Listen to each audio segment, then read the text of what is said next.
Brought to you by Biz Analyst by Khata Book.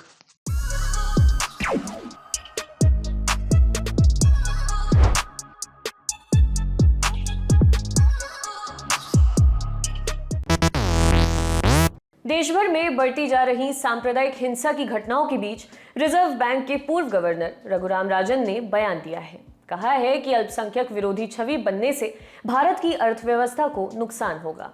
राजन के मुताबिक ऐसा होने पर एक तो भारतीय उत्पादों के लिए बाजार घटेगा, वहीं दूसरे देश भारत को अस्थिर देश के तौर पर देख सकते हैं।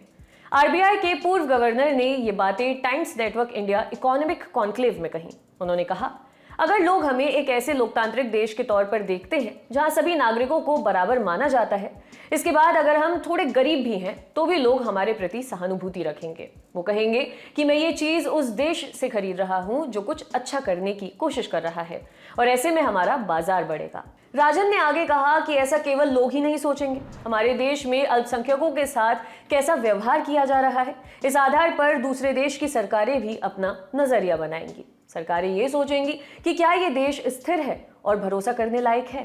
इकोनॉमिक टाइम्स की रिपोर्ट के मुताबिक राजन ने आगे कहा कि उइगर मुसलमानों और तिब्बत के लोगों के साथ किए गए सुलूक की वजह से चीन अपनी छवि को लेकर इसी तरह की समस्या से जूझ रहा है। वहीं दूसरी तरफ यूक्रेन को खूब समर्थन मिल रहा है, क्योंकि इसके राष्ट्रपति वोलोदिमीर जेलेंस्की उन विचारों के लिए संघर्ष कर रहे हैं जिनमें लोकतांत्रिक दुनिया विश्वास रखती है।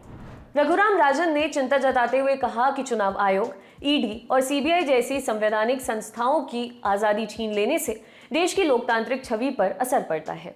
रघुराम राजन ने ये सब तब बोला है जब हाल फिलहाल में रामनवमी और हनुमान जयंती के अवसर पर देश के कुछ राज्यों में बड़े स्तर पर सांप्रदायिक हिंसा की घटनाएं सामने आई हैं।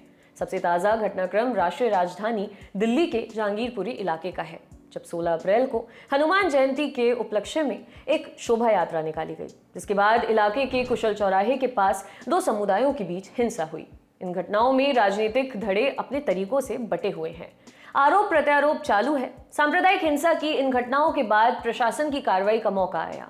नॉर्थ दिल्ली नगर निगम की ओर से कथित अतिक्रमण हटाने की कार्रवाई की गई। कार्रवाई के तहत बुलडोजर से कई निर्माणों को ढहाया गया, लेकिन कुछ समय बाद स्थानीय लोगों ने आरोप लगाए, कहा कि कई लोगों के वाजिब और कानूनी दुकानों, रेडियो पर बुलडोजर चले। आरोप ये भी लगे कि 20 अप्रैल को जब सुप्रीम कोर्ट ने अतिक्रमण हटाने की कार्रवाई पर स्टे लगाने का आदेश जारी किया था, फिर भी आदेश जारी होने के डेढ़ घंटे बाद तक बुलडोजर की कार्रवाई जारी रही। मामला अब सुप्रीम कोर्ट में लंबित है। रघुराम राजन लंबे समय से मौजूदा केंद्र सरकार की बहुधा नीतियों के आलोचक रहे हैं। उन्होंने नोटबंदी से लेकर जीएसटी जैसे फैसलों को लेकर सरकार पर सवाल उठाए हैं। खासकर नोटबंदी को उन्होंने असंगठित क्षेत्र को तबाह करने वाला कदम बताया था।